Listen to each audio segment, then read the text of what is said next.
Hey guys, welcome back to Let's Be Honest podcast. Today I have Monica. Tell me if I'm saying this last name right. Actually, I don't want to butcher it. You tell me.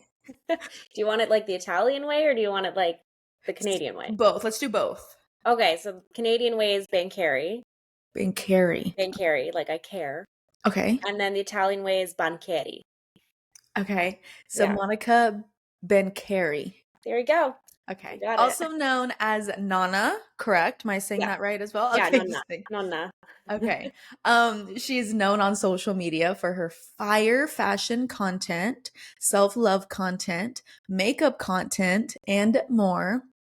I'm so excited to talk about all of it with you. Yeah. We have a lot to talk about, so I would love to just jump in. So everyone, welcome Monica. Hello. How you Hello, doing? hello. We are doing great. You are on the podcast, so we're ready. We are Oh so yeah, ready. let's do it. Okay, so first I want to talk about your sexuality, obviously. You are I'm a gay straight as a woman. board. She's so straight, doesn't like women at all. No, Um, not at all. not at all. So yeah, let's just jump in. So when did you know you were gay? It's a great question.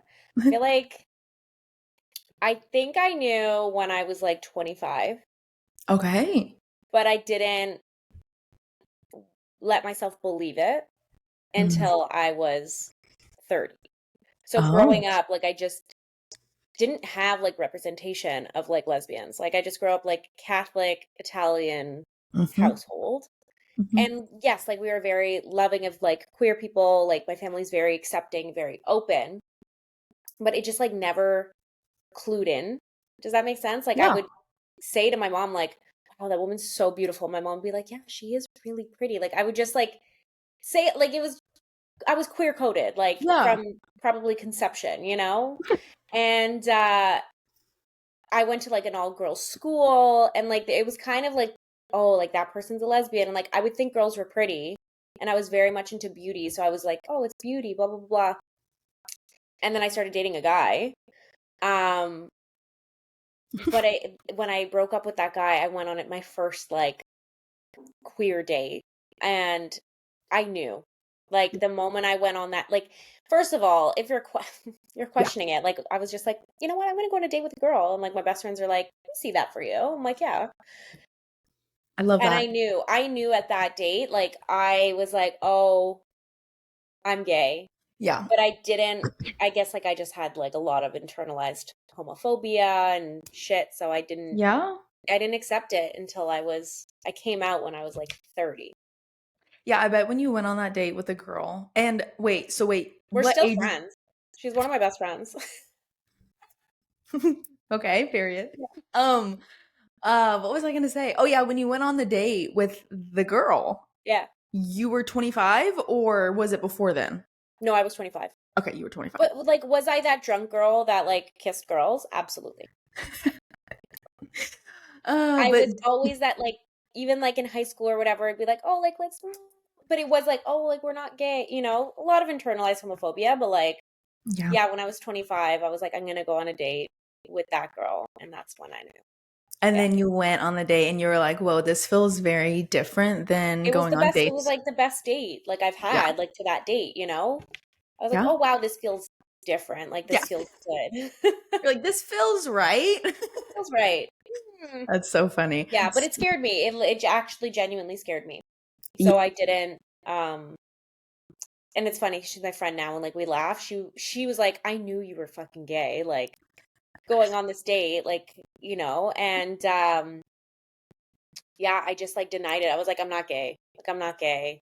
I think Wait, you're so hold pretty. I on. think you're Sorry. Maybe cool." I'm hearing this wrong. So you went on the Yeah, date, but you were still in denial? absolutely. Oh, absolutely. Girl.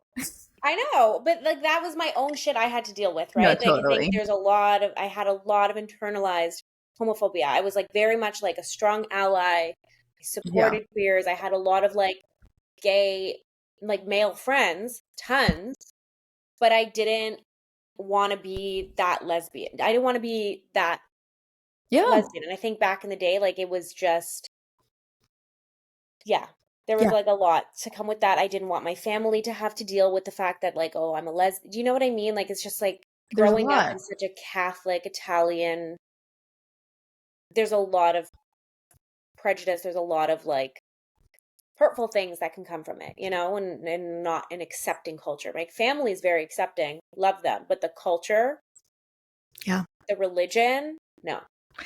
Yeah, no, I get that. I get that. Yeah, So there's some religions, some cultures that yeah, are like no big deal, but then right. unfortunately, I feel like the majority it's like it's very sticky. You know what I mean? Yeah, Like, yeah. It was very like I left the church at that. yeah. Like I was 25, I went on a date. I knew I was gay. I left the church literally immediately. My mom's like, "Why do you have to leave the church?" It was like they were more upset about me leaving the church, but I'm like, fundamentally, I can't go and support this institution that's very corrupt. I mean, that's maybe we'll talk about a hot take later, but like Mhm. that is such a corrupt institution. I love the faith piece, like I believe in like angels, all of that, but can't support something that doesn't support me.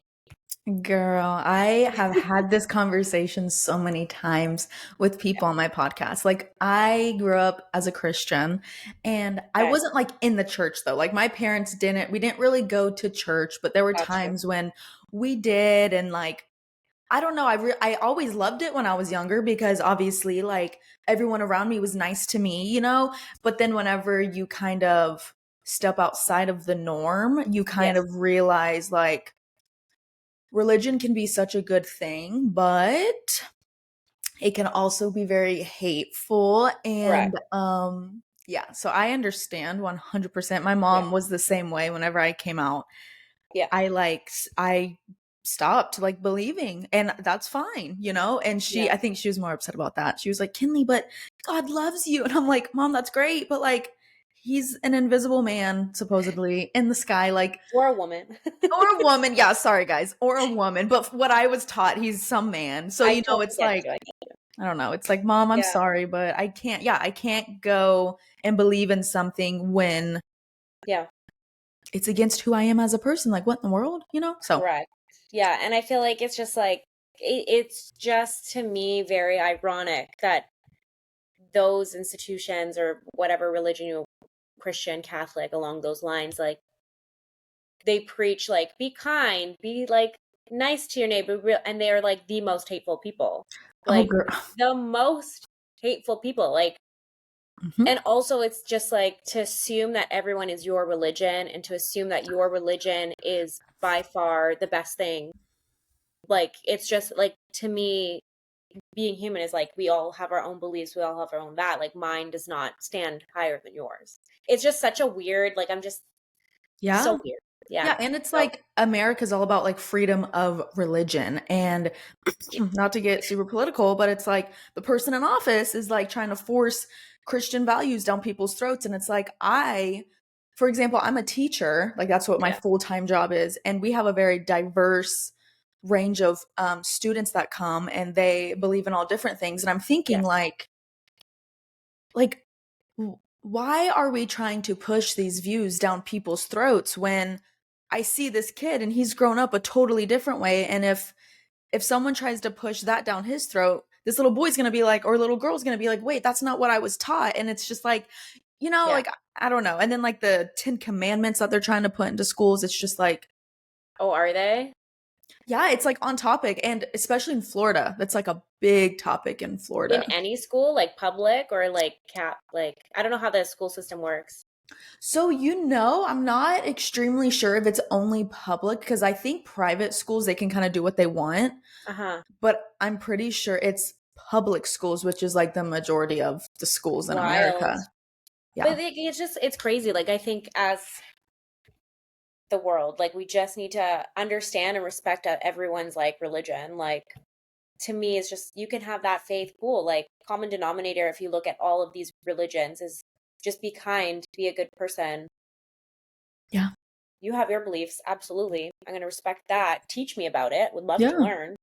I'll teach you about mine, but I'm not going to force you to do it, and vice versa. Exactly. That's it. Exactly. But I say I'm more spiritual now. So, Me too. Me too. yeah. I get that. Yeah. Okay. Just went on a tangent. It's okay. Yeah. That's what this podcast is all about. Okay. So you knew you were gay when you were 25, but you were in denial. Yeah.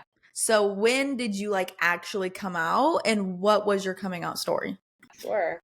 Yeah, I was definitely in denial during COVID. I think, like many, you're stuck with yourself, you're stuck with your thoughts, and you kind of just started like doom, Yep. doom thinking. Yep. So I would say like I was probably in the worst depression of like my life during that time. Panic attacks nonstop. Like most people's mental health was not ideal during that time. I'm very grateful for it. I got through it, and look at me now. So I would Period. say when I was 30, just after the pandemic, like not really after the pandemic, like early 2021, like Okay. early. Yeah. I just woke up and was like, I'm gonna stop hiding. Like I literally just it came to my mind, call it like divine intuition, whatever you want to say. I was like, if you want to be happy, start living for yourself and not living for other people. And so that kind of made me want to come out. I did end up like I was pretty much single for my 20s after that relationship. I had a short stint um with a man, like it was like a 3-month relationship. He's like we're best friends to this day. Like he's great. Um I think dating him, we broke up just before pandemic hit.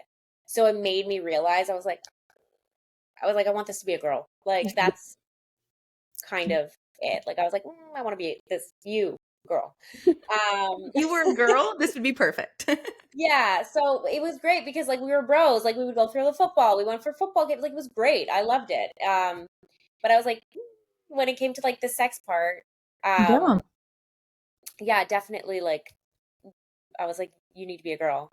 Um and so did my COVID discovery, all of that, and then I ripped the band-aid and I like called my no, what did I do? I think I texted my friends and I was like, FYI, I'm gay. And they were just like, oh, like, not really surprised. Yeah. Um, they were like, oh my goodness. They obviously were like, we wish we like supported you better when you were 25. Like we kind of knew. And my best friend, Carol was like, I remember asking, being like, are you sure? Are you sure? But you were so like, no, no, no, no, no, no, no. So she's like, I wish I supported you. I'm like, well, that's not on anyone's fault. Like, that's Yeah. on me. Like, I had to go through it myself. Yeah. So I did that. I like texted my sister. I was like, hey, I'm a raging homosexual. And she was like, great, you can teach my kids about like queerness. I was like, okay, that was a good response. Period. And then I told my like I told my parents, and my mom, like very accepting. She obviously started crying. She was like, I wish I supported you better. I wish like that was, there. And then I told my dad, and my dad's response was like, I know. And I was like, of course you fucking know. Like he like, and we joke about it to this day. He was like, I knew. He knew from like time. And it's actually funny because my grandma, she passed, but she knew in my early 20s that I was gay, and we have it on video where she was just like, if you want to bring home a girl, like that, she was saying it in Italian, but she's like, if you want to bring home a girl, like that's fine too, as long as you're happy. And like me and my mom just started laughing. She was like, I'm like, oh, grandma like approves. And it's just like such an ironic video because then we look back. So I came out, yeah, long story short, came out just after COVID. I was literally 30.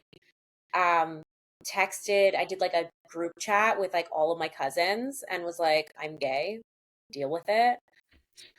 I like called some of my aunts and uncles because I didn't want my family, like, I think my main biggest concern was I didn't want my parents to get like bombarded because I knew how the Italian culture is. So I just like called everyone. I had some people hang up the phone on me. They're good now, like, just all of that. Some it took a while for them to come around to it. Um, but I would say like I was very fortunate to have like a good supportive family. Yeah, so then I came out and then felt a lot better and then started dating. I was like, well, let's fucking go. So you said you pretty much told everyone that was like your family and your friends, and you said some people accepted it and some people took a little bit of time to accept it. Yeah. Were there any was there anyone that still to this day does like not accept it? You don't have to like drop names, obviously. No. I feel like everyone at this point is just they want me to be happy. They might have different views on things, but at the end of the day they want me to be happy, and so they don't you know what I mean? Like they don't say things or do anything along those lines. So like I'm very fortunate.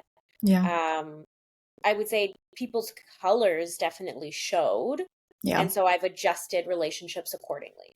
Not necessarily in a family standpoint, but like from a friend standpoint or from like acquaintance or, you know, just from people, people show their colors. And so snip, snip, bitch.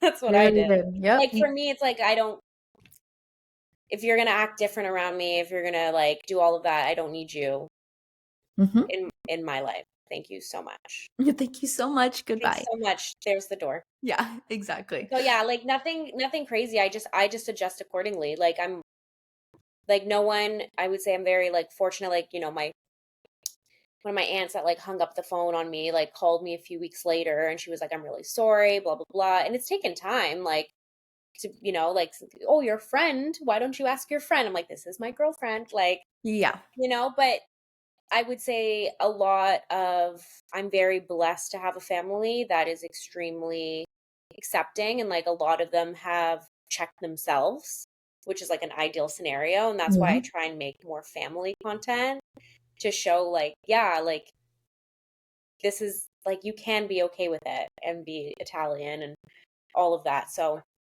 I think it was Yeah. helping people, especially within that culture. So I'm very blessed. Yeah, no, Yeah, that is good. This wasn't in the questions, but it just made me think. that's okay. So, what is your view? I know you just said like snip, like you'll cut people off real quick, but what is your view on like family members like not being accepting and kind of like moving differently whenever you're around them? Do you believe in like snip, bye, or since it's family, do you think you should have to just deal with it? I think it really I think it depends. I think if you have a like always start with like a conversation, right? Like for me, I was very much like I went into the mindset being like if someone doesn't accept, I'll have a conversation, you know. It's also change for them and you need to be mindful of that and sometimes it takes a minute. Sometimes it takes a few years. Um so I think it really depends. If someone is telling you constantly your sin, you're going to go to hell, that is not good for you. I don't think anyone should be in your life that is talking to you like that. So, like, blood doesn't mean shit. Like, blood's Yeah. not thicker than, like, or what's that saying? Like, blood's thicker than water. Like, fuck Yeah. that. Fuck Yeah. that shit. I truly believe in, like, chosen family. So, I think there's a lot that, like, obviously, I'm not a therapist, and I think everyone should kind of go talk to an actual professional about it. Mhm. Um, But I think you have your chosen family to support you in times and make you feel seen at times when your family doesn't. And I think that at the end of the day, you need to put yourself first, which is a very hard concept to swallow, especially when it comes to family, especially when it comes to like, you know, culture like Italian family. Like family is fucking everything. And so I was prepared to make those appropriate changes if Yeah. needed. And Um, yeah. sorry. No, no, no. Hopefully that answers your question. I think it really depends. Have a conversation. Tell them how it makes you feel. Yeah. It's up to them to see if they want to change and if they make the steps. We obviously have to be like mindful and patient. Sometimes, you know, it's a big, especially if they're like 70 or 80, like Yeah. come on, like give it, you know, you have to give them some grace, you know, but Yeah. if it's constantly where you've had a conversation and they're just constantly putting you down or making you feel invalid or all of that, then no, Yeah. no. No, and it's like I like what you said, and I'm probably not going to word it the exact way that you did, but it was something like, you were willing to listen to, what they had to say, but you were also willing to make changes if needed. And I Mhm. think whenever people do come out or they do decide to, let their parents know or whatever, I feel like they need to be aware and willing that like changes may have to happen. Like, and it's unfortunate, Yeah. but there may have to be changes if certain people don't respond a certain way. Yeah. You get what I'm saying? Like I feel like it's different for everyone though. Like I actually had someone on um Yeah. I don't remember when, and they were like, "No, I don't believe you should cut anyone off." And I was like, "Oh, okay." And it was very like it was I think it was her hot take, and I was like, "Oh, that's a hot take." Like, let's talk That about it. is a And hot so take. Yeah. yeah, and so like I know people see things differently, but I like what you said. I think it is good Yeah. that like if you are thinking about coming out, just be aware that Yeah. like there's going to be changes and you also may have to make changes in Yeah. who's in And your I think life. you need to, when you come out, you need to be prepared to have hard conversations. Yeah. I think that's the key. Like, you need to be prepared. I think that sometimes what happens is like we come out and we're like, we came out, cool. But it's, there's so much more that happens after that. That's just like opening the door, you Oh yeah. know? Like, you have to be prepared to have tough conversations and say things like, hey, it doesn't make me feel good when you constantly call this person my friend. Yeah. This is my partner. Mhm. This is my, person that I'm with. And it is not respectful when you don't address it accordingly or doing like that. Or, but it's also, is there a happy medium sometimes too, right? Like, if this person's like, you can come in, you can hold hands, you can do all of the things you want, I just might forget and say friend because it takes me you know what I mean? Like, it really depends, like, Yeah. how old, but, Yeah. and I I know think it's sometimes, tricky. like, I think yeah, but just have the conversation. Have the fucking conversation. Just have the conversation. Have the Yeah. conversation and act accordingly. And like, if Yeah. you have to constantly have the same conversation, then Yeah. Have the that's when I conversation. say snip, snip. Like, you Yeah. have to give people a chance. You have to make them know how you feel. If you don't know, if you cut people off without telling them how you feel, and this is like anything, not about queerness, but like if someone does something to me and it doesn't make me feel good, I'm going to tell them about it. I'm not going to be Mhm. upset. I'm not going to cut them off. I'm going to say, hey, like, you did this. It made me feel really shitty. Um, I don't think that was your intention, but like, can you be mindful next time? Mhm. We're human. We're all going to make fucking mistakes, even though we have really good intentions. So if I tell you something and you're like, oh shit, my bad, I'm so sorry, and then like you do it again like three more times, then no, Yeah, because then now it's you're just actively doing it knowing. yeah. Now Yeah, it's just disrespect and it's not them just like correct. trying to adjust. It's them just straight up being disrespectful. Absolutely. And like, why are you gonna have disrespectful people in your life? Like, Yeah. disrespect is like, that's like the top thing that irks me is like disrespect. Like, Yeah. fuck that shit. Like, Godfather that Fuck. shit and cut them Fuck out. that shit. No, I'm right there with you. I get it. Yeah. Okay, so you kind of gave advice on like what people should do. And again, you made it very clear you're not a therapist. So people, she's not a Not a therapist, therapist. but For sure. she's giving what she thinks is right. Mhm. So you kind of gave your advice on how people should go about things if people don't come off as accepting right off the bat. So what would your advice be just if someone is wanting to explore their sexuality but they're kind of scared or they don't know like where to start, they don't know what to do, like Yeah. what advice would you give them?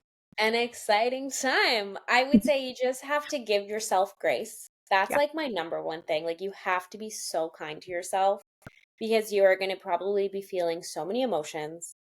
You're going to be feeling all of the feels. You're maybe going to feel confused, happy, excited, scared, shameful. Mhm. So I think the biggest thing is like to have yourself grace.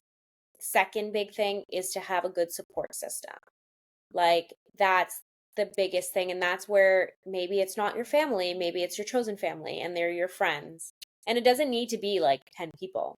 It could be Yeah. like one fucking solid person, you know? Mhm, mhm. So have like have a plan of like being graceful to yourself, have that support plan. But then also, like, I think the biggest thing is safety for me. Like, if you're going to come out and you know it will put your life in danger, you are the most important. Like, it is okay to not come out. Do you know what I mean? Like, you can Yeah. still be you, but if your life is going to be threatened, no. Like, Yeah. and I think the big thing also is like communication. So whether you are going on that first date, you know, with like, you know, it's your first queer sapphic date, like be honest and upfront with that person so that they also know where your intentions are. And I think that's kind of like kind of what I did where I said like, "Hey, I've never gone on a date with a woman before. I want to try it. I want to experience it. Like if you are looking for someone that's you're like like you want something serious and you're looking to be wifed down, you want to like, get the marriage of it, I'm not your girl. Yeah. Like no, I'm looking if you are just like, you know what, let's have fun. I'm here for a good connection, however that may be, great. And that's why I'm still friends with the girl I went on a date with because I was like, never gone on a date before. You're hot, kind of want to explore it, not sure what it's going to be, down for the connection because you're fucking cool. Yeah. And so we had that conversation after where I was like, yeah, like I'm not gay. She was like, you're fucking gay, but we joke about it now. But I was like, you're actually really cool. Like I would still love to have you within my life. And that's why we were friends. Yeah. And so she was great. Like still talk to her to this day. And like when I came out, like I was like, hey, like I came out. She was like, I was waiting for this day, you know? So I think that's like the biggest thing is like have someone around you, put your safety first, open fucking communication, and have grace for yourself. And even if you don't have like a therapist on hand, if you have access to a therapist, um, and like honestly, like support groups sound so cliche, but like I'm a big believer in support groups. Like just being able to like talk to someone that's going through life like-minded things, and that could be Mhm. for anything. That could be like a divorce, like go talk to someone about it, you know? Maybe Yeah. someone passed that you have a loved one, go to like a bereavement support group, you know? Yeah. I think there's power in community, but sometimes we think community just means having a lot of friends and going out and fucking partying Yeah. and like that's not what fucking queer community is, bitch. Like it's literally just like having, you know, one or two people that you can fucking talk to. So yeah, Yep. support groups are great, things like that. Yeah. I love it. No, I love it. And just have fun. Like have fun, Have but be safe. like have fun, like write a list out of all the things you want to fucking try. Like I wish someone told me that. Yeah. Like Now I'm like, I huh, I should have done that. yeah, I wish I literally was like because when I came out, I feel like I immediately just wanted to have a girlfriend. Like I just wanted to have a girl like Mhm. because I lived my whole, you know? Yeah. Where in reality, like I wish someone sat me down and was like, you need to explore what you like and Mhm. what you don't like, and you need to explore you first because now you are actually living for you. I wish someone sat me fucking down and was like, go have fun, go make a list of all the things you want to try sexually, all the things that you want to like experience, go on as many dates as you can with different types of people so you can understand what you like. Because, like, I feel like for me, I did not do that. Yeah. And so finding out who I was has taken a really long time and what I liked has taken a really long time. I wouldn't change my fucking journey for a single second. I fucking loved it because I needed to go through it. Yeah. But I do wish I made a list of things I wanted to try like before I got Totally. into a relationship, you know? Totally. So, And that's what I was going to say is usually when you're like a newbie gay and you're just kind of like, at least in my experience, I was just wanting to jump into a relationship with a girl, like, right off yes. the bat. I was like, this is exciting. Like, I just want to see how it feels like right now. And it's like what you said, just give yourself time to explore. Like, maybe the first girl that you do meet might be the one, but at least explore a little bit. You know what I mean? Like, Absolutely. don't jump into the first thing because then you're not going to be able Yeah. to explore. Or make sure that they are willing to be with you while you Hmm. explore Hmm. and are supportive while you explore or like are open to the idea of supporting you Yeah. as you explore things, you know? Like I Yeah. think that's something that you can definitely do with a partner, but if your partner is very much like, no, like this is the way, you know what I mean? If you're a Yeah. fucking seasoned gay, you know you don't want like if you know you're up top and you don't want a bottom, like you Yeah. know that. Yeah. You know. So Yeah. that's it. Yep. Like That's it. yeah, but it is also like, you know, you have to you have to if you do get in a relationship, there's nothing wrong with it. Just make sure that your partner is willing to support you through exploring. all of the little changes that you're going to Yeah. discover about yourself, because the Yeah. journey of coming out, and it's a journey. It is a journey. Still going through it. It's been like what, 5 Still years? to this Fuck. day. But like Yep. I think that's also fun because it's like you should constantly be like learning about yourself and growing and like changing. So it's kind of like fuck it. Like I Yeah, wouldn't turn back time. Let's continue on with the journey. And who I totally. am today is going to be very different from who I am next year versus 5 years from now versus 10 years from now. You don't fucking know. Yeah. Enjoy the journey. It's a fun one. Enjoy it. Yep. Live, Yep. Period. live. Love that. Okay, great advice. All right, we're gonna move on. So this Sure. topic is kind of like a mix of a lot of things. Okay. We're gonna kind of dabble in your how you used to be a corporate girly, Yeah. which kind of flows into like you finding yourself and your style, which then kind of flows into your social media. Yeah. Okay, Sounds amazing. great. I Okay, love it. first question. Okay. When we were on the phone, you talked about how you used to work for a corporate job and you were extremely burnt out and you just weren't Mhm. happy. So, can you Yeah. tell us how you got the courage to quit and the journey after you quit? Because I know you said there's a journey after you There's a quit. journey. Yeah. Um, so love both companies I worked for. I'm gonna state that. I just think, why am I working so fucking hard and endless hours to make other people's businesses bigger and not do it for myself? That was kind of like the big thing for me, where it's like I'm fucking like hustling, like Mm-hmm. I'm a high achiever, like I'm gonna get the shit like done, But it was kind of just like I'm so tired. Like I'm tired of there's a lot of politics in corporate and it's very exhausting. Like very exhausting where I just prefer to be like, this is it. Like, let's hash it out 2 seconds and like 10-minute chit chat instead of having to do a presentation and then Yeah. get like 7 different rounds of a version of a presentation for you to present it and then just be like, oh, we actually want to go in a different direction. Like, are you Yeah. fucking kidding me? Like, it was just like, it wasted my time. Yeah. Um, and I just am the type of person where I don't like having my time wasted. And I think as I get older, I'm like, time is so precious. Like, why am I doing this? Mm-hmm. So I loved it. I think it taught me so much corporate.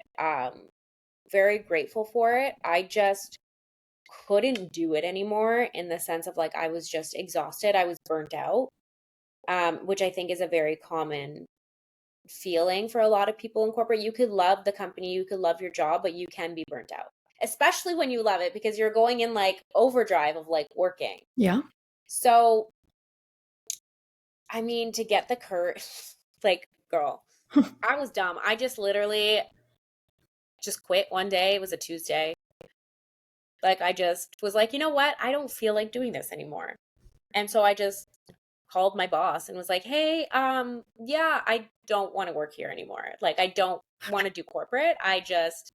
And she was like, are you serious? I was like, no, no, no. Like, I'm dead serious. She's like, oh shit. I'm like, I'll send you my resignation letter. Like, I literally, I'm not even joking. I woke up on a random Tuesday and was like, I'm going to quit my job today. I love that. Like, the fuck. And, so I was scared, but I was like, you know what? I'm going to take this leap of faith. I'm going to trust the fucking universe. And just go with it, like, and see. I was doing social media like for fun. I got like maybe one or two brand deals. Like I had some money coming in from it, not enough to sustain life, especially in Toronto. But I just said, fuck it. I'm going to figure it out. Even if I just need to like take a month off. I was very blessed because of corporate. Like I had some savings. I'm like, let me just do me. I need to do me. Should I have gone on a mental health leave? Probably. Like, probably. Like, should I have had like a more strategic exit plan? Probably. Like, should I have started building it up? Probably. But I'm the type of person that I just fucking, I'm a Libra. I can't make decisions, but when I do make a decision, it's like I just Yeah. go for it. And it's my most like toxic trait sometimes where I'm very impulsive. So yeah, I quit on a random Tuesday. Don't My advice is make sure you have an exit plan. And or go on a mental health leave. If You need to. So yeah, when that happened, it was funny because like obviously the universe works in funny ways. I got the dream job offer 2 weeks later. Okay, I got a dream job offer for a company, and it was it was a global position for a very well-known makeup brand, and it was their global artistry and education. And I was like, hell yeah, like cool. I signed the contract, killer pay, killer job title, all of that shit. And then I was like, I'm signing up again. This is like the universe testing me. This is how my brain works. The universe is testing you, being like, do you actually want to do things for yourself, or are you going to cop out? And so I was like, fuck. So I immediately think that 2 days later, okay, so like I'm supposed to start on the Monday. This was the Thursday. I meet up with an old friend, and he's like, hey, my boyfriend owns this like influencer management agency. He's like looking for a manager if you're interested. And I was like, oh, I could possibly do this. Like, it's kind of in social, will help me learn. At least it's a little bit of a stable income, nowhere near like the salary of corporate. But I was like, hmm. Mhm. So I was like, you know what? Fuck it. Like, let me just do something completely different. It's just me and him. Like, it's not like it's a company, you know? I'm like, I'm gonna try and take this chance. So I quit on the Friday. I sent them an email and I was like, hey, I know I'm supposed to start on Monday, but no, I won't be there. won't be there. And they were just like, what the fuck? Um, so yeah, I just did that. And then I worked at this like super cute influencer agency. And I did that for 6 months. And I fucking hated the job. I learned a lot, but I realized it's not the job for me. And that was okay because you know what? For the first time ever in my life, I was not a type A person. I was just like, let me just fucking try it. Like, I'm so like strict type A. I had the time of my life. I learned a lot, realized I fucking hated it. And so things changed. And then in June, like, sorry, mid-May, I just started working full time for myself as a influencer. I didn't qualify for EI, unemployment insurance. I didn't qualify it because I had like some additional income coming in. So they're like, you have your business. And I was like, this is fuck. Like, you know, and then that was it. Sorry, I ramble a lot. I'm Italian, but No, I'm yeah, Italian. I'm Italian. Yeah, so that was the journey. And then so I said, well, fuck, I need to do something. So I just started going hard with the content. And I said, you know what? I think this is a sign to do what I really want to do, which is be a creative. I went in corporate, like I started in corporate beauty because I like loved makeup. I went to school for cosmetics and business, landed that job and was like, this is great. But again, the society's pressures of like being like a struggling artist or a starving artist is not something that's like ideal, you know, for especially like again, very Catholic Italian household. I wanted to make my parents proud. They wanted me to do well and succeed. So I just climbed this fucking corporate ladder, not doing it for myself. I got further and further away from my goal, which is like creativeness. Mhm. I just got further, further, further away. And so here I am being like, wow, like I'm actually in my fucking mid 30s now. Like, let's fucking go. So I did, I took the leap. Here I am. And you're doing the And yeah, damn thing. doing the damn thing now, which is crazy. Yeah. Got signed to an agency in September. And then, um, which is crazy. Like, you just have to like work really hard. And yeah, Yeah. here I am. What do this is like not a part of the questions, but what do you like what are the sorry, my cat is meowing. Love What it. are the requirements of signing with an agency? Like what do you have to have? Like what do they look for? I think every agency is different. Okay. So it's funny you asked this because like on my talk show, I like interviewed the founder of the agency I work for, like that manages me. And I was like, hey, like, what do you look for? And she was like, we look for people that are not a copy and paste. They like people that are just themselves and not like a duplicate of like that, you know? Yeah. Obviously like follower count, sure, but I think the biggest thing that she said was like community. Like, do you have a community of people? And so I have a community. I have a great community. I love my community, love my following. They're fucking great. And so yeah, I have that. Making unique content and just being very authentically myself. Like I truly am at a point in my life where I cannot filter or I cannot do shit for other people Mm-hmm. anymore. So like if you do not like my content, I do not give a fuck. If you do not like me, I do not give a fuck. Like I you mean, don't like how I dress, I don't give a fuck. Go find another page. Like I just am at a point where it's like I don't care. Like this is me. You either love me or you hate me, and that's fine. Like yeah, you could be neutral and that's fine. Like yeah, so that's where that's it. So that's kind of what qualifies. I guess they just like my fucking attitude. yeah. No, period. I mean, it's scary to make that jump. You just have to like trust and have Yeah. faith and like I'm not going to sugarcoat it. Like there were times where I'm like how the fuck am I going to pay food? How the fuck am I Yeah. going to pay for this? But like you find a way, you make cutbacks, you do things. Like I'm not going to be like, yeah, it's fucking sugar and sweet. Like Yeah. Yeah. no. Yeah. Like absolutely not. Like I had to really readjust the way I was living. Like I cut my salary more, I cut it down like fuck, like so much, like more than half of my salary. Like I Yeah. was making 1/4 of my salary. Yeah. And it's scary. Like it's so scary because it's like, well, I still have all of these bills and I mean, I'm not gonna, it's not an easy thing, but you just have to kind of have faith. You have to be able to like shed to make room for new. When you hold on to like that old mindset, you need to let go for like the new mindset. I'm a big manifestation girly. Big. Like I don't talk like I talk about it, but like I don't talk about it. Yeah. And I think, having it all starts with your thought. It Mm-hmm. starts with language.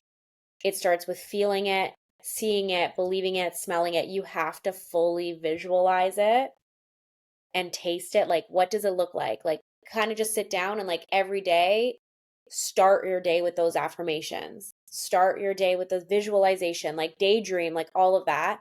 But then you have to do it. Yeah. Totally. And so, doing it, sometimes taking the action is like ripping off the band aid. And like, you don't have to do an extreme, like quitting your job, like I fucking did. Like, you just have to fucking trust. But I think start with like, yeah, see, my light's flickering. It knows. You just have to, you just have to, like truly, like that's like the biggest thing for me, like from a manifestation piece is like really visualize it, but like take all those thoughts that are, it's like, I'm not going to make it. I'm going to struggle. I'm going to do all that. Throw those thoughts out the window. They're not doing you good. Yeah. Snip, snip, bitch. Like, Snip, snip. That's going to be the title of this podcast snip, or this snip, bitch. episode. Yeah. Snip, snip, bitch. We're going back to corporate. We talked Okay. about, I think when we were on the phone, you said one of your reasonings for quitting was because you felt as if like you had to dress a certain way Hmm. and to like fit the norm.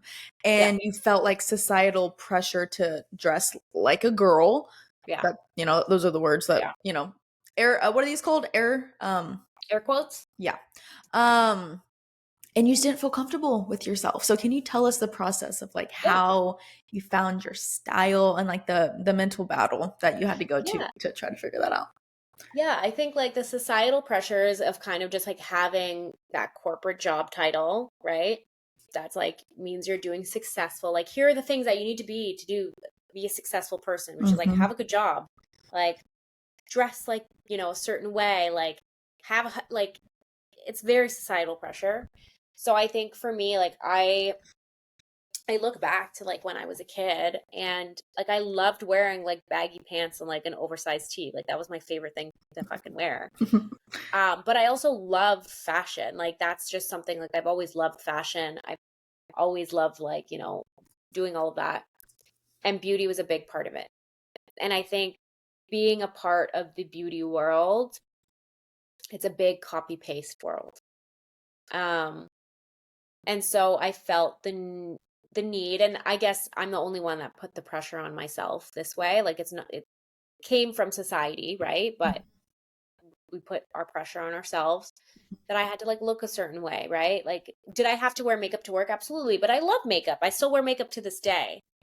But it was very much like I used makeup almost like as an armor to like hide who I was, if that makes sense. Like to kind of just like blend in, Mm-hmm. if that makes sense. Yeah. So my makeup was always slayed. Okay. My hair, makeup, outfits, always slayed.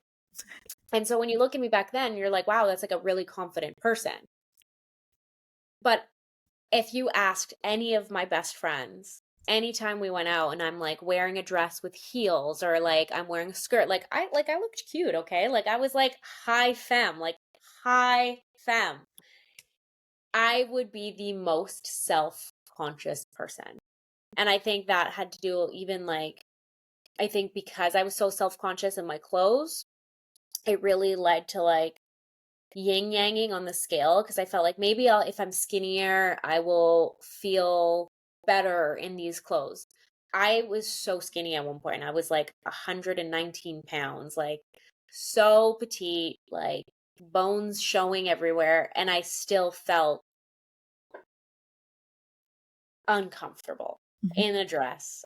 I just felt like I was so self-conscious, like all of that. And again, going back to as a kid, like all of my confirmation, my graduation, and my best friend's quinceañera, which is like 15, I wore suits because I was like, I'm gonna be the bad bitch that wore suits. And like even down in my corporate days, like we had to dress like professional for like when I was in the training, they had a very strict dress code. And I wore suits to that, and I felt like so like badass. Like I actually felt confident when I wore more suits, and it's Yeah. very interesting. It's like this whole mind fuck, right? Mm-hmm. Um, so yeah, here I am like dressed as a fucking high femme, so unconfident in myself. And then when I came out, I was still very femmy, but then I kind of started dressing a little bit more for me. Like I would say the journey of like finding my style now has taken time because I feel like there's just a lot of pressure of like what a woman should look like and what we should dress like. And I'm very much I identify with being a woman. A lot of people like assume that I'm like non-binary or like I'm trans, and I love both communities. I'm like the biggest trans like supporter. But I am not trans. Like Yeah. I'm just a woman that loves dressing masculine. Mm-hmm. And I feel so fucking sexy when I dress for me. And I Oh, think and that's your posts show it. You're like feeling yourself. I'm like, I'm feeling myself finally. Like, period. did I take photos? Like, and that's the thing. It's like back in the day, I would take the photo, right? Like of me in my dress, like, oh, it was cool. But it is like I feel like looking at it, people don't understand how I felt on the inside. And so now to finally be like, hell fucking yeah. And I was the heaviest I've ever been, but dressing more masculine. And I've never felt sexier in my entire life. I've never felt more confident in my entire life. And so that journey's been interesting. Obviously, like it takes time to get there. Like I remember I really wanted an undercut. So I got my undercut. I'm like, yeah. And it was just like a baby undercut. I had long hair. I was still wearing lashes, like all of that. But I was like, yes, a little bit. And then I like raised the undercut up more. And I was like, cool. And then I started dressing more tomboy. And I would say it was like more like the tomboy femme. And then it was just more tomboy. And then it wasn't really until this past year where I was like, I am dating myself for 365 days and I'm literally putting myself first. I'm doing whatever the fuck I want. And that came from like activities, but it was really from like how I dress and how I look. So I really just said, let me rip the band-aid off. Again, I go from like 0 to 100 real quick. So I was like, let me rip the band-aid off. Let me start dressing how I wanted. And like my friend made me a suit, and like it was just chef's kiss. Like, you know, it was great. And then in September, I remember like my friend Mercedes, and I tell her like I give her the credit all the time. I've been wanting to cut my hair for so fucking long. So fucking long. And I had like I did the chop. I was like I had here, it was here, but I had the undercut, and then I raised the undercut, then I had the top knot. And I'm like, I just want a soccer flow. I just want to look like an Italian soccer player that's starting up in the World Cup. Like that was like my goal. I'm like, if I could look like that. Oh, but I was so scared because I think you have like your hair's everything, right? Yeah. That for me it was. And she was like, just fucking, it will look good. Just fucking do it. And I said, you know what? I'm gonna fucking do it. So 3 days before my birthday, I cut my hair. I told no one I was cutting my hair. I went to a barbershop. I used to work at like part-time a family barbershop. Just to help out, like extra income, why not? You know. So I went there because I love them. And I tell the barber, I'm like, I want to look like an Italian soccer player. That's my goal. And he was like, we're going to do a big chop. And so we chopped it off. And I had the undercut at the time too. So it was like, we had to like, Mm-hmm. the moment I changed my hair, I think it was game over. Like, You're like, I am the baddest bitch I ever. am the baddest fucking bitch. And it was like, obviously I had a moment of fucking panic. I was like, Jesus Christ, what did I do? That lasted like 3 hours. And then I just like, and then I went on vacation with like my friends. My girlfriend at the time was my friend. And so I went on my 3 friends, and I just like was like, you know what? I dressed for how I wanted. Like I got like a whole new wardrobe. And I just remember like looking at my friends being like, fuck yes. And they're like, fuck yes. And so I think it was just game over after that, to be very honest, where it's like I think I finally found my style, and it's taken, what year are we, 2025? Yeah, it's taken like 4 or 5 years. But I think the journey is like I'm gonna constantly be changing my look. Like I'm never gonna stay the same, but I really feel the most myself right now. Totally. Totally. I ramble. I'm sorry. No, don't apologize. It's totally fine. I'm Yeah. also Italian, so I Okay, love it. maybe it is the Italian in us that just likes to talk a lot Talk. because I do, but I Yeah, try to let my guests talk more, so that makes sense. it makes sense. Yeah. Yeah, it's a good host when you have the other person talking more. Yes, yes. Yeah. Okay, so your social media content, obviously it varies, but you mainly focus on, fashion. So Yeah. what made you want to start posting your fashion online? Was it when like I don't know, just tell us the story. I don't want to get ahead of myself. So just tell us the Sure. yeah. Um, I think like for me, it's just been a really good way to express myself. Like I'm Yeah. going through this journey. Let me just, fucking put it out there on the internet. That's kind of what I've been doing. Like I love fashion.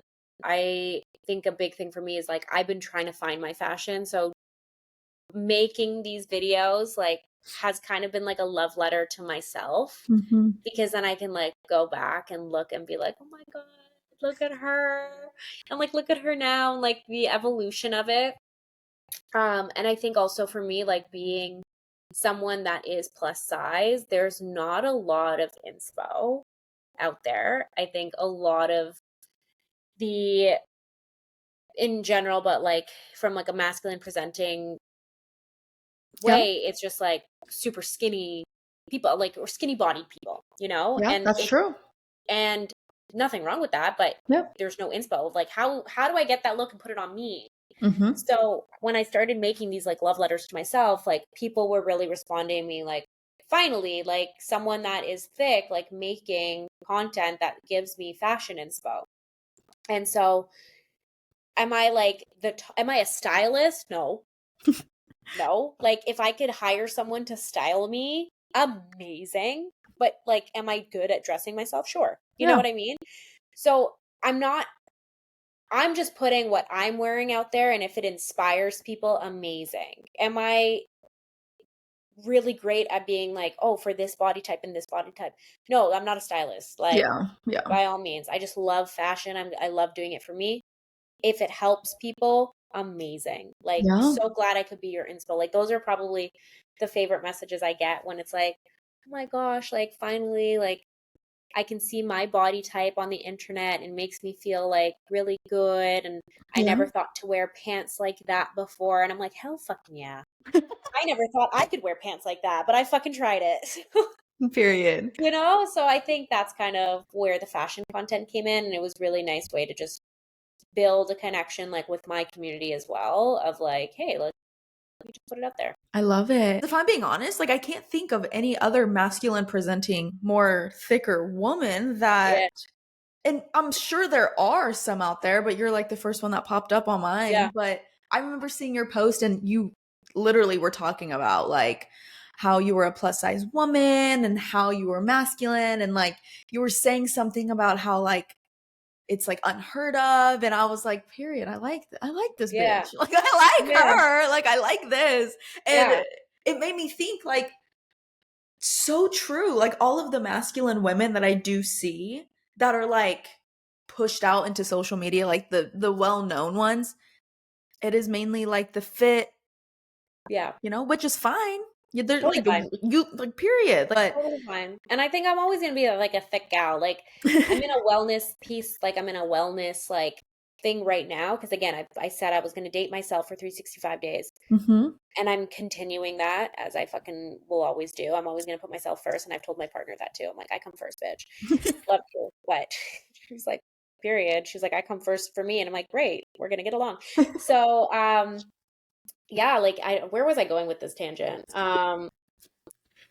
Oh yeah, but I think like last year it was really like healing my heart, and I think the heart of like loving myself. hmm And this year it's like healing my body and just healing like I don't want to be fucking exhausted when I go up a flight of stairs. Like I don't want to be out of breath. Like I want to be able to like I used to dance. I used to like play more like not play sports, but like I feel like I can't do that anymore like and so I don't feel healthy. Has nothing to do with size.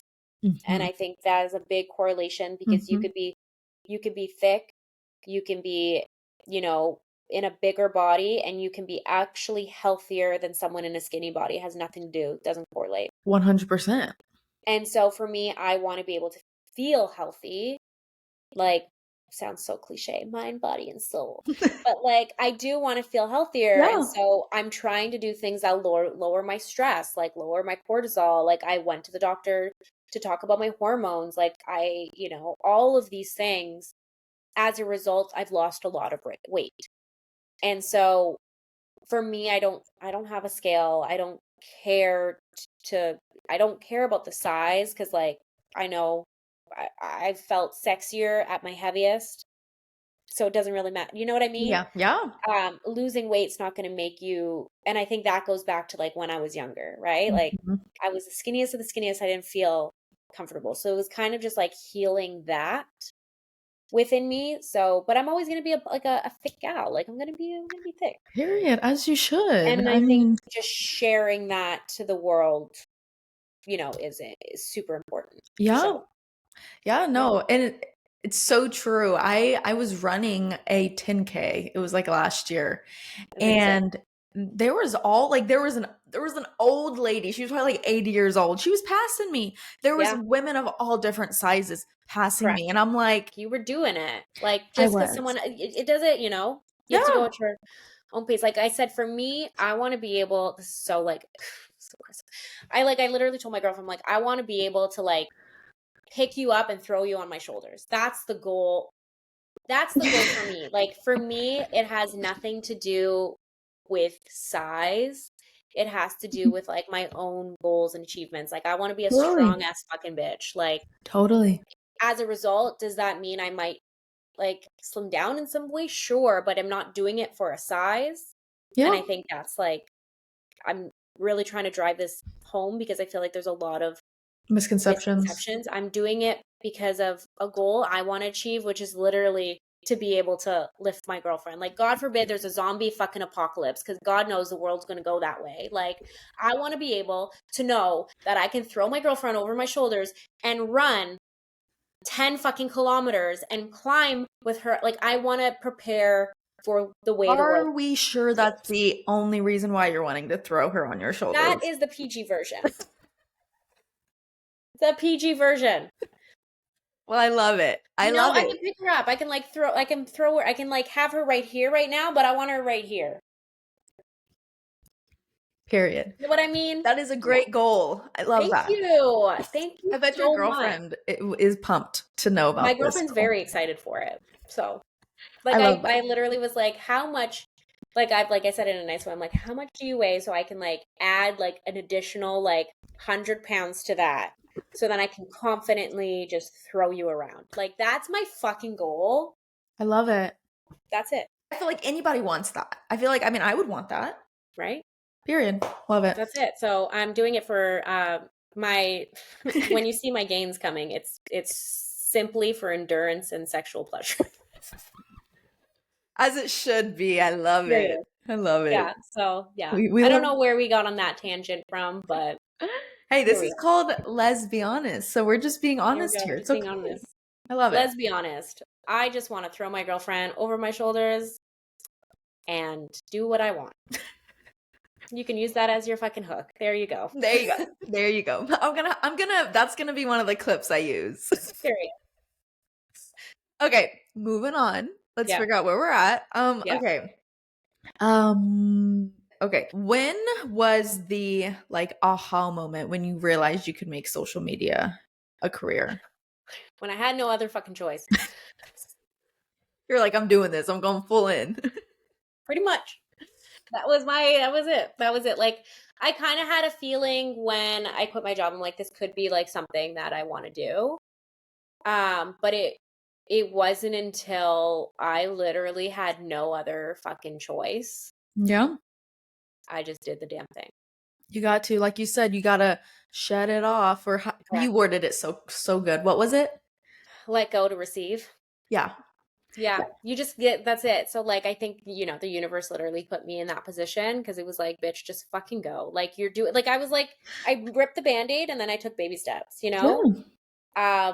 But I loved the journey that I did, but the universe was like, hey, you're ready. Like, fucking Yeah. go. So Mhm. that's where I said, yeah, let's do it. Let's go all Yeah. in. And it worked out. It's working out for you. Survival. I did it for survival. No, I did it, honestly, I did it for fun. I did it then for myself. Yeah. That's the biggest thing. Yeah. Yeah. And you're like your own boss. I think that's amazing. You're like Period. doing the damn thing. You make your own schedule, Absolutely. right? Like, I make my own schedule, and like when I'm hustling and I hustle hard, like I'm doing it for me. yeah. Like there's no other better feeling. Like, yeah, this is a late night, but I'm doing it for me. Mm-hmm. Like Mm-hmm. her. Her. Period. I'm gonna keep Um, myself up all night. For the right, like, it's great. yeah, when it's for you, it's different. When it's for like a Yeah, corporation, you're like, no thanks. absolutely. Yep. Absolutely. I get that. Okay, so um speaking of like fashion and stuff, are Yeah. there any role models or like influencers that helped shape your look? I know you said there you didn't really see a bunch of more plus size, thicker masculine women. So did you Yeah. just kind of do it yourself or were you like, I'm very fortunate. There's two people I would say. I'm very fortunate to have Natasha in my life. Natasha Espinoza, I'll send you her IG. She is an amazing suit. Um, oh my, Atelier, I believe is her actual title. So she designs suits. She creates suits for anyone. And she works for this company called Got Style, but she does like suit tours all across North America, like a lot of like queer weddings, queer "Oh, celebrities. Like, she's great. Like, she's made suits for such amazing fucking people. I'm very fortunate to have her in my life as a friend. And so I think she's been phenomenal. And she was actually the first person on my show. Like, she's just been like the best fucking human being. Where I remember just being like, hey, can you come shopping with me? I need help. Yeah. And we would go shopping, and she like, this is someone that like knows what they're talking about. Like, I love fashion. She is a stylist. Hmm. And so, I would go shopping with her and be like, I need help with this, things like that. And then she would make suits for me. I have like another suit that she's making for me right now. So I'm just very fortunate to have her in my circle, which is like a very lucky and blessed thing. Yeah. And then I would also just say um, online as well, Sierra the New Mix is her IG handle. So met her like online. She's friends with Natasha as well. Like, I love her inspo from just a styling perspective. So definitely inspo there, like, for sure. And then other than that, like, it's kind of just like I look at like Pinterest a lot, but I look at like old school, like like, again, I have the way I like to categorize my aesthetic is like in two categories. First is like soccer player getting ready for the World Cup, like Italian national team. And the other one is like an 80-year-old nonno that lives in Italy. Love that. And then there is technically a third, which is like an Italian mob boss. Like, those are my three aesthetics. I could see the Italian mob boss. I can totally see that. Thank you. I mean, I can see them all, but when you said that one, I'm like, Yes. Yeah. So I would say I just like look at like inspiration photos, Pinterest from like all three type of categories, and I just build my wardrobe from that. And like, sometimes it works, sometimes it doesn't. yeah. But I would say like, yeah, those two people plus Pinterest, and like just honestly looking at like old school photos of like my Italian like Zios, and like my dad like was so like, I took a pair of his like shorts recently. You're like, I'm taking these. Like, I'm taking these, dad. Yeah, so I think like for me that's kind of where I pull my inspiration. It's like very definitely pulled from like, yeah, those three categories. Like, Yeah. yeah. I love that. Soccer player's my favorite. That's more of my casual. Like, I love a good tracksuit, the wet gel back hair. Love a good like dapper nunno look with like, a collared shirt with like a nice like Oh yeah. trouser. Oh Chef's yeah. kiss. Yeah. Oh yeah. I And love then it. mob boss, absolutely. Mob boss. I love that. So, what challenges would you say, if any, I'm sure you have, because the world is mean, have you faced when embracing your masculine side and style on social media? Oh, you mean the like fragile, toxic men that are Mhm. threatened by me? Those Mhm. ones? Yep. Yep. That's Yeah. them. So I would say dressing. Here's the thing: dressing. When I dress more feminine, people didn't take me like seriously as a queer, if that makes sense. And I feel like a lot of maybe femmes have that issue where it's like, oh, like, you're not gay, you just don't have the right dick yet. Oh, Like, 100. you probably I feel that. still get that. Yeah. Yeah, right? It's so fucked. Where I think it comes into two pieces. I'm just genuinely happy with myself, and like, happy people don't hurt people, like, if that makes sense. Yeah. So I'm just genuinely happy with myself. Am I more masculine presenting? Yes. So it pisses off two types of people.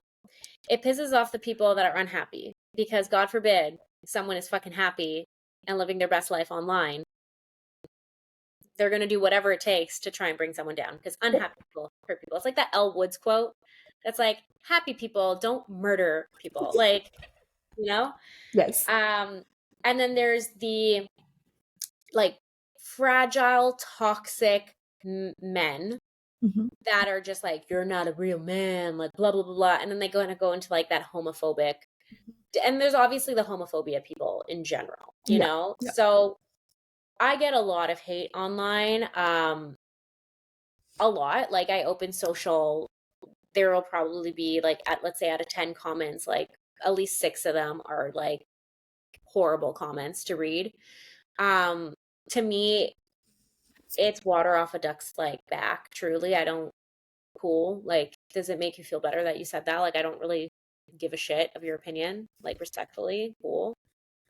And it's like, Um, look who these comments are coming from. that's it. I'm just like, okay. Like, Yeah. chill. Um, so I don't like I don't pay too much attention to that. Like I would lie if I said it didn't bug me at the beginning, but you kind of just realize that you're never going to please everyone. Like doesn't matter what you do. You could try to be the like nicest person in the world and you're still going to piss someone off. Hmm. So I think when I really like took that mindset in and I'm like I'm just going to fucking post, like I don't give a fuck if people say shit. I now just take the trolls to the bank. Like that's my motto is like I'm gonna make money off of you. Like, cool. Like, I literally, my favorite thing to do is just take a hate comment and like put it on top of a video where I give zero fucks. I've seen those. I love it. And you're always like winking, and I'm like, Yeah, I'm winking. They're just like, stop. Oh my God, my wink pisses off people so much and it just makes me laugh. Like, I'm just like, I'm gonna wink as much as fucking possible because you're so like, can you imagine just waking up one day and being like, this person winks so much, I hope they fucking die. Like, and it, first of all, if I am taking that much space in your head, I'm charging rent at that point. Like, you know? yeah. Hmm. But yeah, it's fucking like I live rent free in people's head.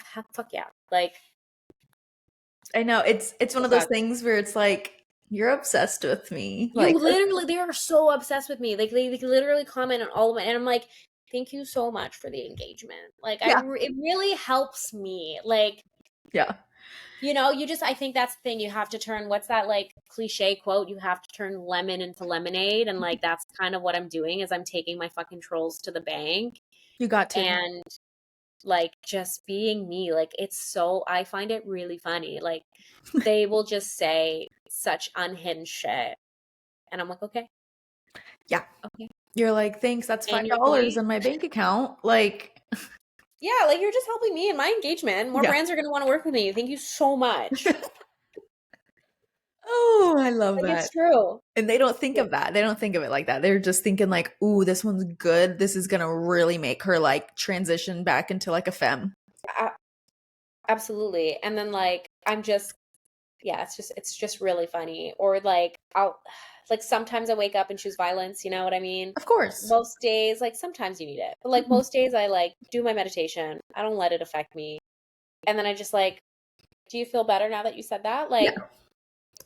cool, Yeah. buddy. I find like sometimes I just choose violence and I just go at it in the comments. But Yeah.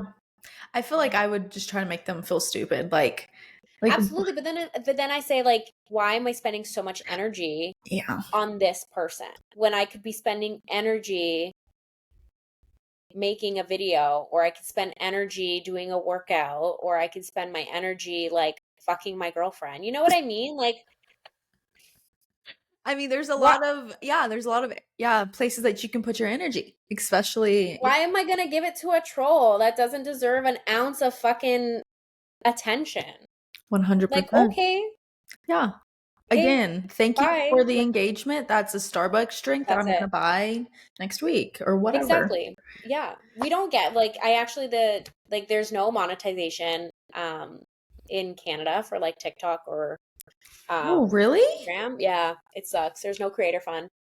So I Huh. slowly rely on like brand deals and like other ways to like do income. Wow. I know it makes me want to move to the States, but respectfully I don't want to move to the States. That is like, you can say disrespectfully because Yeah. I feel I, bad for like anyone that is in America that did not vote for Cheeto as fucking Cheeto head. And like, is wild, not like guys. poor me, but like I'm in Texas. So, Yeah. For you, um, you can say that. That's sad. so I'm trying to get out. So it's okay. You don't even have to, yeah, Yeah. don't come here. But then I also understand why you would. I would, because there are some like benefits, like sure, like the creator fund, like there's definitely more opportunities like Canada, like unfortunately Canada does cap you Yeah. at a certain extent here, you know? But I don't know, maybe things will change in the year or the next 4 years. You never know where things will land. And Yeah. Well, yeah, at least God, you're somewhat safe in Canada. somewhat safe. Yeah. So, Okay, we don't have to go down this. no. Yeah. No. Okay, so I've seen a lot of hate on social media towards more masculine women that Yeah. also wear makeup. People Yes. don't understand why some women decide to dress masculine and also wear makeup. Yeah. So, what would you say to them, to like those people that are like mind fucked about it? And what do you think about that? Like, why do you think people have such a hard time Yeah.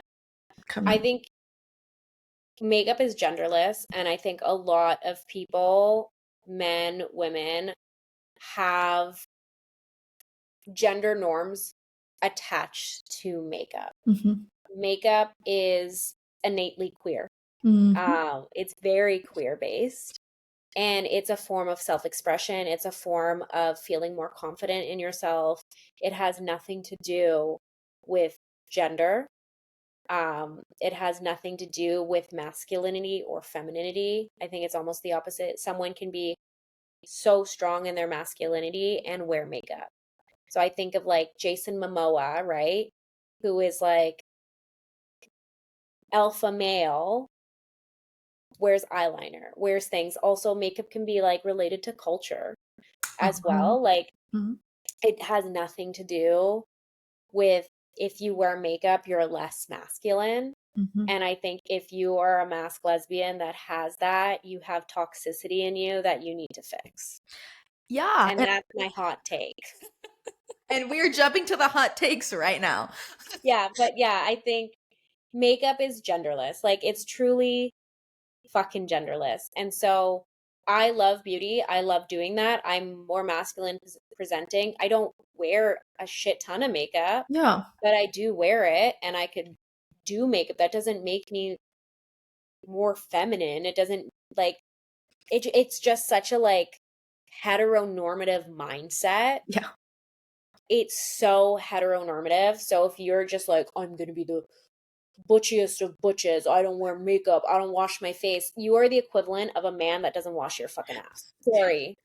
Sorry. Like I said it. I said what I said. You said what you said, and it was Said what fact. I said with my chest. Like, You said it with your chest. No, and yeah, it, and like no, like I don't like tearing down the like community. I think we need to all uplift each other. So if you're not I do, as I said that. But like if you're gonna say someone is not who they are, like that is going against the community, if yeah, that makes sense. Like it check yourself. check yourself a little bit. Yeah, and I saw this Yeah. TikTok. It was like this guy was dressing how he wanted. It wasn't the norm for how a man should dress. And one of his somebody commented and was like, "You need to start dressing like a man." And then he like went back to like old photos of like way back in the day of how corsets were literally made for men. High Hmm. heels back in the day were made for Yeah. men. And this was like way back in the day. Makeup, men wore makeup all the time back in the Yeah. day. And it was just funny because I was like he just fucking like Yeah. owned this guy. Like he just Absolutely. and it's unfortunate because now the norm is for a man to dress more manly or whatever that means, you know what I mean? And Yeah. it's unfortunate because back in the day it was like were we more like progressive back in the day whenever these men were wearing Yeah. corsets and like it's like Yeah. why did we go so far? I don't know. But I I don't get what you're know. saying. It's like Yeah. It's just and also like you can be femme and not wear a lick of makeup and that's I was okay. Like literally just about to say, I mean, it I'm wearing just makeup now, but I rarely wear makeup. yeah, so it's like it doesn't make you like more feminine, doesn't make you more masculine. Like you makeup is literally genderless. Like it's just Or it whenever, yeah. so sorry, or whenever No. men are like, I don't do skincare. I'm like, or I don't want to like whenever men get their nails done, like they make sure that their nails look pretty. I'm like, if I was into men, I'm not, but if I was into men and he had a skincare routine and his nails were always, Yes. I would say 100% you have good Yes. hygiene. You know what I mean? And It's it's just it's basic self-care and like there are some people that sorry, my dog's gonna drink some water, but there are some people that just don't know, and that's okay, or they don't care, and that's okay, and that's fine, you know? But like you're allowed to have a preference. Is my preference to be more groomed? Yeah. Absolutely. But if there's someone like that doesn't care to get their nails done and they're just like, I snip them myself, cool. Yeah. But don't, like, Yeah. And it's like, yeah, I'm not saying that you men out there have to have skincare routines, but it's also like everyone has their own thing, and that's totally fine. Just don't be weird and hateful towards the people that, you absolutely. know. Yeah. Absolutely. And like, they're absolutely crazy if they think those men that they see on the red carpet aren't wearing makeup. Oh Like, my god. Yeah, bro, they're caked with they it. have a But full team. They get injectables. Please tell me they don't fucking get injectables. They get Mhm. injectables. They get their whole skincare routine. They have someone coming grooming their eyebrows. Like, Yep. they have a hair team. Like, yes. Speaking of like skincare, we don't have enough time to like fully go into it, but I need you to send me your skincare routine because your skin is like glowing. Thank you. I You're welcome. use right now. I'm trying Summer Fridays.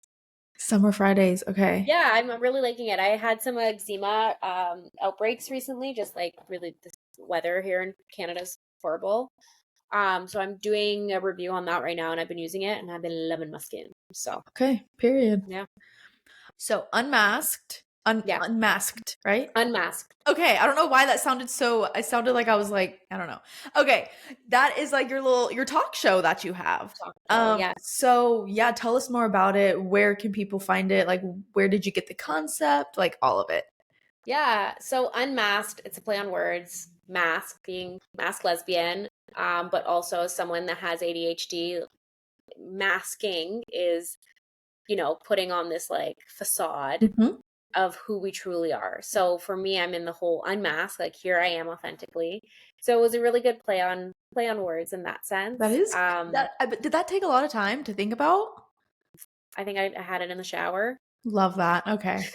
Okay. Easy Yeah. peasy. It was just like it came to me one day. Like, Yeah. and that's the thing. Like I'm like, okay, I want to start this, like, and then I'm just like, it will come to me. And then it Yeah. comes to me. Yeah. And so yeah, unmasked. And yeah, my brain's a weird, crazy place. So It's okay. that It's good.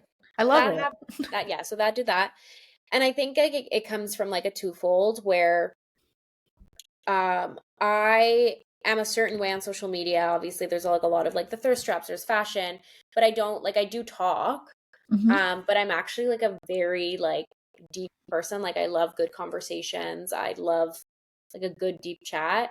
So I kind of wanted to showcase that a little bit more. Just the connections with people. Um, and my goals, like I would love to have a talk show one day. Like that is like my dream. Give me a fucking talk show. Give me to voice a Disney character. And like those are my big dreams that I'm working towards. But again, you have to manifest and do. And so I truly was like, how can I bring this to life? And I was like, well, I need to start showcasing the ability I have to like talk to people. You do like a great job where I'm talking a lot, right? So good job. And I and I think like being able to like I've always had this thing about me, I guess, where people meet me and then they just talk. Like I'm just sitting there and I just listen. Mhm. I'm a nonna. Like that's truly the nonna in me. So what does that mean?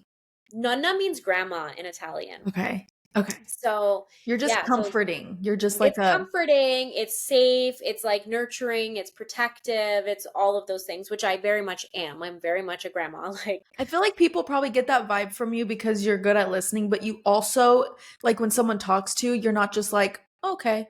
It's like you give feedback, you talk back. It's like you yeah, want to I talk to them, you know? exactly, Yeah. exactly. Group, I'm quiet. So I'm like an introvert, Yeah, me too. but I'm an extrovert at the same time. But Yeah. like I'm great one-on-one, Mhm. love talking to people like one-on-one. Or like two people, you know. Yeah. But yeah, so I was like, you know what? Let me just talk to really cool, like fucking people and have them share their story. I think sometimes social media caps like what we're able to actually showcase. It's like a 30-second video. Sometimes you're not talking and like people can get different perceptions. So I really wanted to like sit down with people and like unmask them and be like, who are you? Let's talk about who you are. And like my goal is like if I have someone on my show that says like had cancer, we're not talking about cancer. Mm. We are talking about them. Mm. If someone's on because they have, you know, some sort of disease, we're not talking about the disease. We're talking about them. We're unmasking them beyond, like, these are people that are on social media talking about their shit. Yeah. But, like, who actually are you? Yeah. Do you get what I Yeah. mean? Like, who are you to the soul? Yeah. It's like people see you on social media for X, Y, and Z. That's great. Exactly. And if you want to talk about it, let's talk about it. But I want to know a little bit deeper about you. Exactly. So, my goal is, like, to have a good conversation. I call it a talk show because there's interactive segment as well. So, like, we do something in the moment. So like we've cooked on the show, we've done pottery on the show, we've done makeovers on the show. There's like so many things that we've done. Yeah. And then we go into like a game because I love games and I think games are the best fucking thing in the entire world. So we always play a fucking game on the show. Like sometimes they're unhinged. Like truth or dare, like there's just crazy shit, like just stupid. Yeah. To bring fun in. I think the world needs more fun. The world needs more soulful stories. And Mm-hmm. so, yeah, I did that. And that's the goal. The goal is give me a fucking talk show. Manifesting Period. that. I'm going to have a talk show. So Yep, you're going I'm going to. to have a talk show. And I just need to start showing the ability to do that. I don't like, I do like I started with like some red carpets and stuff, which is really cool, like the interviewing and whatnot. But like for me, like if I could have a show that's like Drew Barrymore meets like Jimmy Fallon meets like hot takes, like fuck yeah, you know? Like, Like yeah. fuck yeah. I love that. I Yeah, love and that. that's like one goal. And That's I will just, get that. And then there's other goals too, you know? oh So yeah, of yeah, course. but you have to just like manifest and do. So Manifest and then do. That's the big thing. I won't go on a rant, but I had this girl on. She's like a manifesting queen. Like her stuff is all about manifesting and she's like yeah, super educated about it. And I had her on. And before I knew really what manifesting was, I just thought like you just spoke it out into the universe. And she was like, yes, but you have to be taking steps in the right direction. right. You can't just sit there and be like, I want to, I want my podcast to, X, Y, and Z. It's like you have to put in the work. Like the Yes. universe isn't going to give it to you if you don't put it out Correct. there as well. You know what I mean? Like Yes. Manifest and do. manifest Exactly. and do. Yeah. What were one of the winners for, and let me know if I'm saying this wrong, but for the Feminist Creator Prize? Yes. Okay. Can you tell us more about that? Sure. Um, so it is through the Canadian Women's Foundation, which is a large organization in Canada that is meant to uplift, support women, help educate, bring resources too. It's a great foundation. So they did the Creator Feminist Prize, which are just creators that are taking active, I guess, work for women. So I got nominated. My best friends and my girlfriend nominated me, so I'm very grateful for them. They came together and were like, "Let's join nominators." Oh. Oh, thank you guys. So they nominated me for this, and then the foundation reached out. They're like, "Hey, like you got nominated. If you are interested, like fill out this form and like tell us more about you." And it was just pretty much asking like, what do I do? And I'm like, well, I make fucking content. I'm a content creator, obviously. But you don't have to be a content creator to win this prize. It's just some sort of creation. So some other winners are journalists. Mm-hmm. Some women are keynote speakers. So there's a wide variety. I just happen to be a content Mm-hmm. creator. So I was like, I make content. I'm authentically myself online. I help encourage people to like be their true authentic selves. I get a lot of hate being more masculine presenting and being a woman and standing up for that, all of this stuff. So shared my journey with them. And then I was added to the short list. So there was 18 shortlists. Just such amazing stories of women across, Canada doing some badass fucking women shit. Mm-hmm. And yeah, and then I won. So that was cool. That's It was amazing. really That's cool. And so they had their um little like celebration, said a speech, and I just was like, I wrote things down because I obviously like I'm a big advocate for trans women. Um, and I think more people need to be advocating for trans women because they're always at the forefront, and we as the queer community need to like protect them and support them, especially in times like right now. mhm. So started my speech with like a very heartfelt thing to the trans community. And then it was like, I'm gonna put my phone away because I get really nervous reading. Yes. Like, I don't know, like when you're in school and they're like, you're a teacher, you get it. And like I'm fine at reading until someone asks me to read out loud. And then you're gonna butcher every word, and you're gonna. Absolutely I am. And Yep. like, so I was like, oh shit, this is gonna be real bad.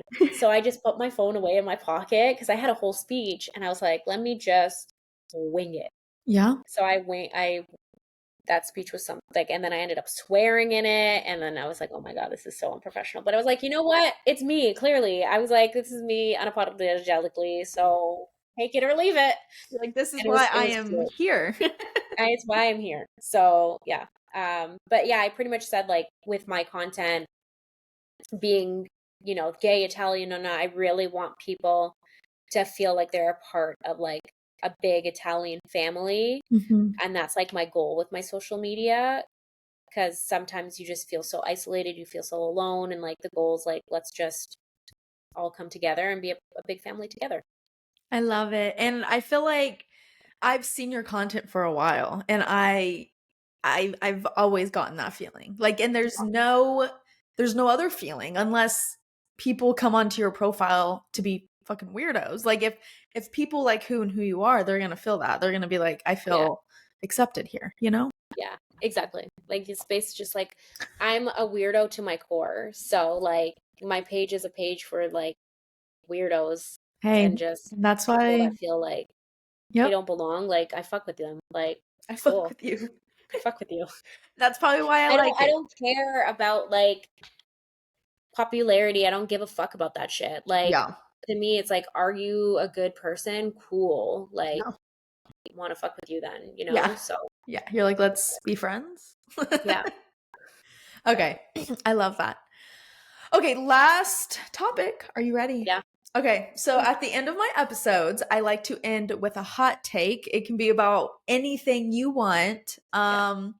And so you go first. Okay, my hot take's like so fucking random. I love it. I It's mean, let's be really honest. random, but just I was thinking like from the corporate perspective, just to give you background of like Okay. Okay. corporate, what I wish I had in corporate, Okay. Okay. Okay. and in general. But I think there should be paid parental and like maternal leave for new dog owners. I Oh. genuinely think that it needs to be, because if someone can't have children, if Mm. someone, you know, doesn't want children, their dog is a child. Yeah, 100%. And especially if you have like a new puppy, like it's a lot of work. Or like my dog recently was sick, and so I she had diarrhea for a few days, and like I had to cancel my plans. I had Yeah. to literally I had to cancel like 3 events, send the brands messages being like, I am so sorry. My dog has fucking diarrhea and won't stop shitting. I can't come to your event. And like I think about that in corporate, like I know people that tried to take paid, like tried to take a sick day because their dog is sick and it's denied and they have to take vacation day. Ugh. Yeah, no, you And know I just what? don't agree with that. Like I am for the people when I say paid leave should be inclusive of pets. Okay, you know what? Period. Period. It's a hot take for a reason. And you know what? I'm like right there with you though. Like now that I'm thinking about it, I'm like, you know Yeah. what? Because there's been times whenever I've had to call in because my cat is like whatever, my dog is like whatever. And yeah, and it has to go against my vacation days. And I'm like, Yes, that's not fair because this is not a vacation. correct. But like and the other thing is like I buy all of gifts for like my friends that have babies. Like, why aren't you buying my dog something? Because I got a dog, you know? Like Christmas, I buy all of your kids something. And you know what? I'm actually really good. Like my friends are really good and they spoil my dog. But it's funny. I had this argument with my mom because she got Nala, which is my dog, a gift for Christmas. And she was like, I'm not going to give it to you on Christmas. I'm going to give it to you like the next day when your sister leaves because I didn't get anything for her cats. I'm like, my sister has 3 fucking children. Yeah. You're like, You there's a spent money difference. on 3 of her children. You can give me the gift in front of her. But it was like this whole thing where I was like, that's my child. I've chosen not to have children. And even if I wanted kids, who's to say I could be able to have a child? Yep. That's my child. So Yep. that's my hot take. I So love random, it. not queer based or anything, but I love it. You know, my animals are my literal children, so I understand. I get yeah. it. Okay, so yeah, my hot take is it can be with the queer community. It can just be with, heterosexual relationships as well. But, okay, I don't believe in being friends with exes. I think it makes things a little bit too messy. And if I am specifically, like, I do kind of want to gear it more towards the queer community, especially with women. I feel like queer relationships are just so intense and so passionate. And when you break up with that person, like, I don't know. I just feel like there's a lot of more, I don't know what the word is, like intenseness. What is another word for that? Yeah, like intensity, yeah. Intense. It's just very intense. Yeah. And maybe it's just because like I'm like whenever I broke up with a guy, I was like whatever and like it wasn't that intense because I'm literally gay, but I don't know. I just feel like it does make things messy. You had a background with that person, you were sexual with them. Like I don't know. I just feel like it could make things really That's fair. messy and I wouldn't want my partner to be friends with any exes. And that's your hot take. And that's my hot take. And that's your hot take. Period. And it's a hot take for a reason because the queer It is. community, they love staying friends with their exes and go you. If it works, it works. I love it. But it's Sure. funny because something always comes back around, usually. Not always. Not always. Not Yeah, always. I think it really depends on the ex. Yeah. And like how toxic they are and stuff. And like if it ended well or like Yeah, that. like I know so many people that are like, oh, that's my ex, and like that's genuinely like just their best friend, and they're both like married now. Like it's just like that's my friend. You know what I mean? Like I feel like also like the time. I feel like if you break up, being friends with them immediately after, I think that's also yeah, kind of, that's fair. Yeah. but it's So like, I've seen both. I've seen both. yeah. Yeah, and that's why it's a hot take because it And that's works a hot take. it works for a ton of people, but for me, Exactly. that's a no for me. Period. Period. If you are a man and your girlfriend is on lesbian TikTok and you are not concerned and you don't think it's a threat, you're dumb.